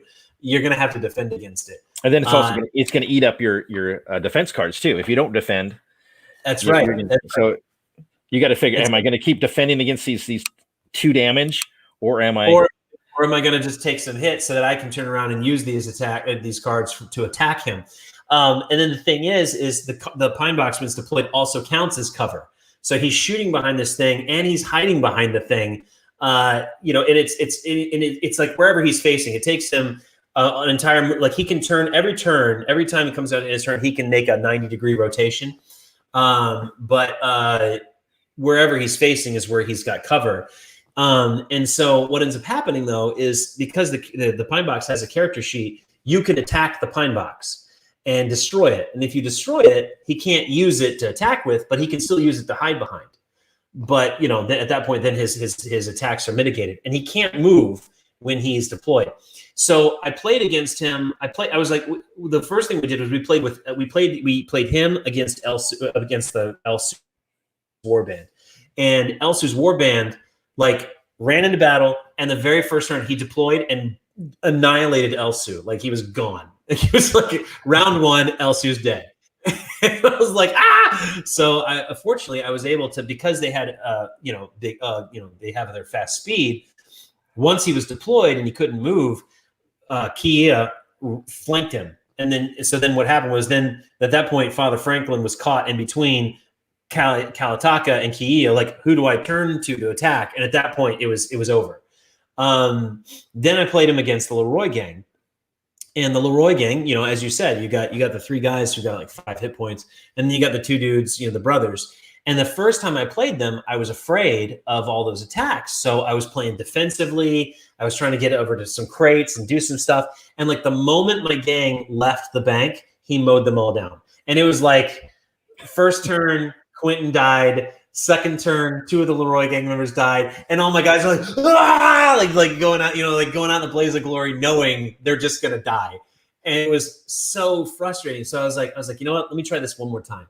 I played it a second time, and the second time I was like, I'm not even gonna hold on to my defense cards. Like that's what the thing I was doing. I was just like, maybe I can out defend the pine box. And the thing is, you can't. You cannot out defend something that can attack you up to 12 times. Oh, and he has a reload card. So once he plays the reload card, he draws 6 more cards. So just again on the next turn. So I was like, forget it. I'm not going to defend. I'm just going to discard my defense cards and go all out attack on this thing. And I'm going to attack the heck out of that pine box. That's what I'm going to do. And so that's what I did. I gathered up my attack cards. I positioned my guys so that I could come in from multiple angles. And the moment it was like round 3, all my guys went into the fray. Every single one of them attacked that pine box, and we whittled it down to nothing. And then at that point, it was Father Franklin like, oh, okay, well, I guess I'm going to just attack you from behind the pine box. And I wasn't able to kill him because he's a tough guy. But I beat him in the war of attrition with the gold. You know, I was every turn I was scoring gold. And that's what you got to do. That's what you have to do against Father Franklin is you cannot hide against him and you can't attack him. You've got to destroy his pine box before you go after him. So he's a really balanced character, at the same time very deadly. It all depends on who you are, how you go about playing against him, and all this. He's also a tough character to play because I've given him to like 2 other people who've never played the game before, don't quite understand the mechanics, and then they get their face plowed with, you know, their Father Franklin with the pine box, and they can't figure it out. So he's not just because he has a machine gun, you're going to win. He still takes some strategy. Let's see. So he says, with Father Franklin's larger base 2x2, does it affect his movement through doors and windows? He can't move. He can't move when he's deployed. So he has to pack up, and then he can walk. And he's encumbered, and that's another thing. He's encumbered because he's got this big pine box, so his movement is 3 instead of 4. But then he can pass through doors. Facebook user says, love this, guys. Mike, people love this. You're making people happy. Oh, good. All right, Mike. I know it's late over there. It's what is it? 8:45. 9:43. Yeah, we're in there. Almost 10. I'm gonna give you back to your family. But this I'll tell you what. Thank you for inviting me. This has been a lot of fun. Oh man, it's been an honor. It's been an absolute honor. Thanks for coming. I'm gonna send you a posse. I'm gonna pack one up tomorrow. What would you like to? What kind of flavor would you like to? Who would you like? You got any? Have you been following along with any of the developments or anything? Yeah. So let's do this. Let's do it this way. I'm gonna bring up the Kickstarter page so people can see it and see that you too can get yourself a copy of High Noon right now. Grub's Fake Pledge, $40, get you the core game, guys. The core game for $40. But if you can't afford the $40, there are right now a limited number of seats for an early bird version of the $40 pledge for $34. Guys, I'm giving this game away at this point. I'm doing it because I want you to be with me and play this game with me. So what do you think? Mike, is this a good deal or what? No, that's a really great deal. You played the game. You got the core game. Yeah. Granted, it had the 3D chips and gold bars. But let's say that you didn't have those. Let's say that it was all cardboard for the chips and gold bars, but you still got the 3D minis. You still got all the tiles and the character sheets and everything. You got everything. It's just the chips and gold bars were cardboard. Is $40 a decent price for that? No, that's a great price, I think, because I was playing without the windows and doors anyway, and it was still great. It was still a lot of fun. I forgot I didn't send you any of that. Oh, that's okay. I don't know if you had those or anything, but yeah. So yeah, I've got old molds from like when I downloaded some windows and doors from Thingiverse just to see like how it would all play out. I could totally send you those. I can't sell them because somebody will sue me, I'm sure. But why do we? Oh, okay. So I came over here not just to show you guys what you too could get for $40, guys. $40. Help us get over the edge and unlock Father Franklin, who we were just talking about. But Mike, just for you, my friend, if we come down here, let's just come down to some posses, okay? I'm just going to scroll down. Here we have some minis of the posses. Now this is a minis pledge. This is for people. This is just because some people just want minis. These were in the core game. Lawmen were in the core game. Rough Riders were in the core game, and the Leroy Gang were in the core game. Who you don't have the Gunslingers. The Gunslingers play out a lot like the Lawmen. You know, it's very similar. They work more in tandem. They're like if Elsu and Kiya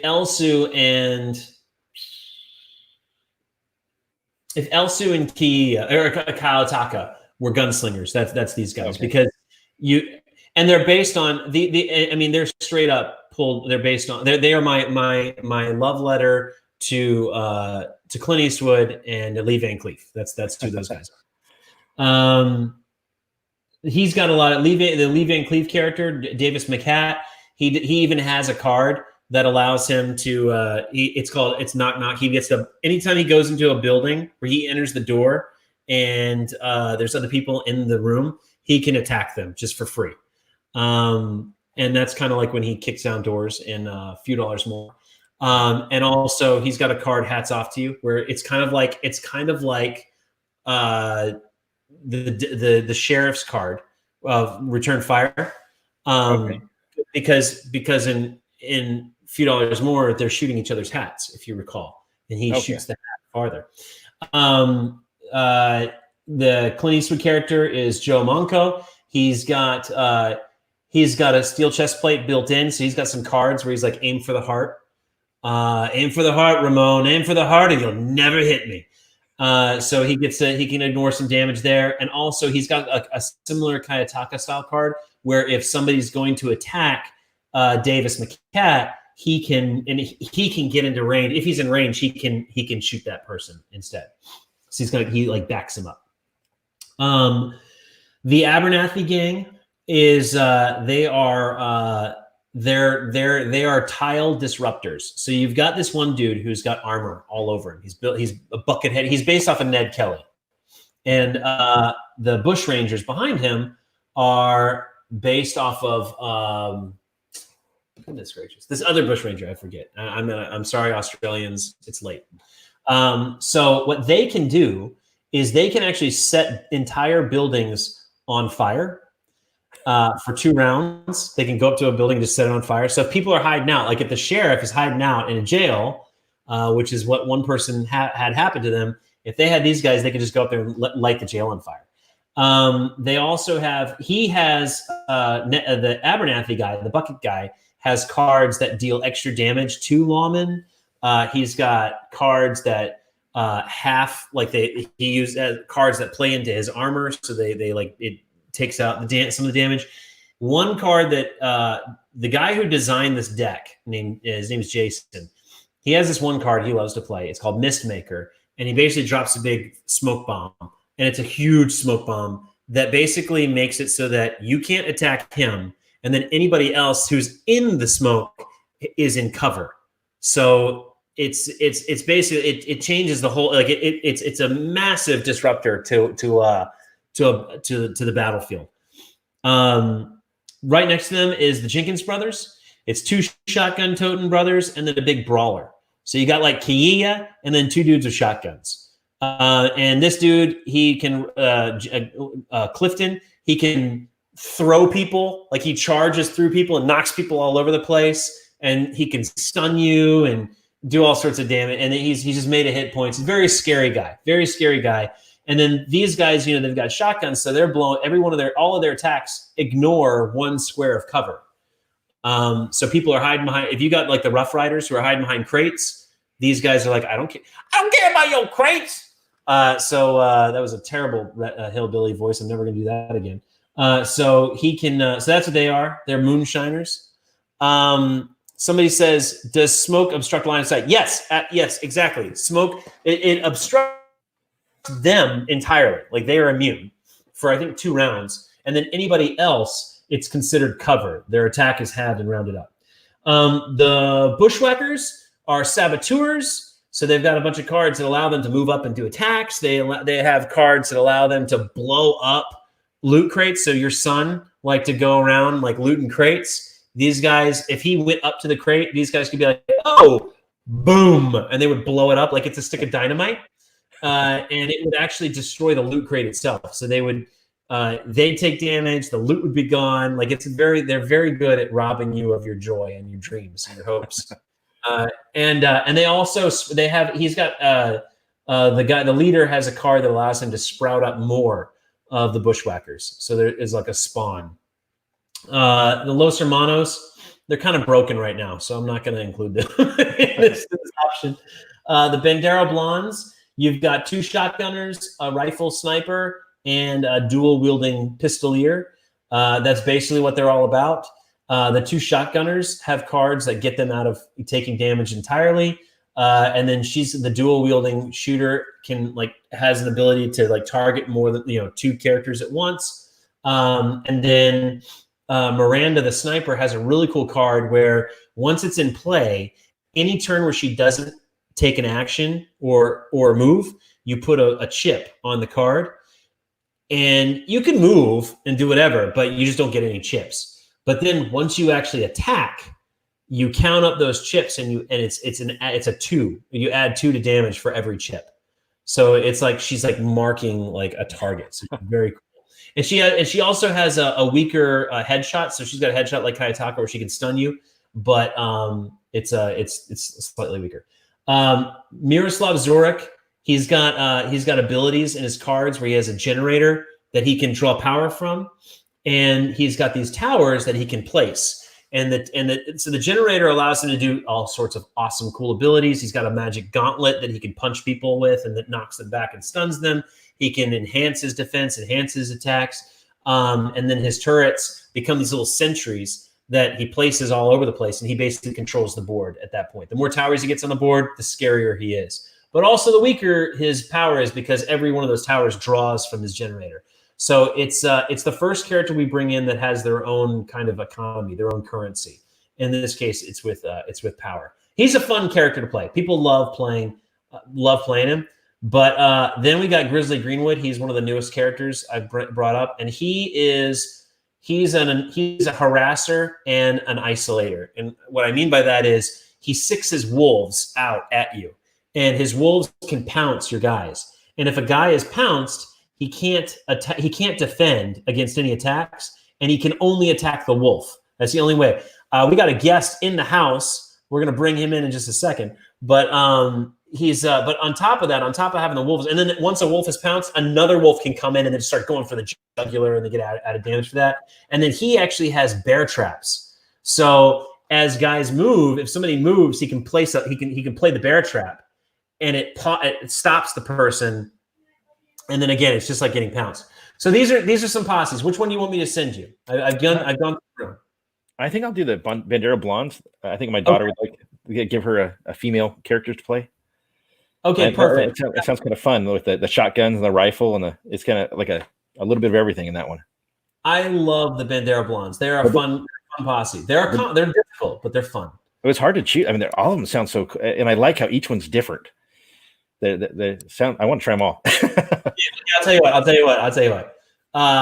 If you can humor this guy Jason for like 2 minutes, I'll throw in another posse for you. Your daughter had the Bandera Blondes, but what do you want? Was it the gunman or what's the other one? Which one did you say would be good? What would you pick? It's hard to choose. They're all really good.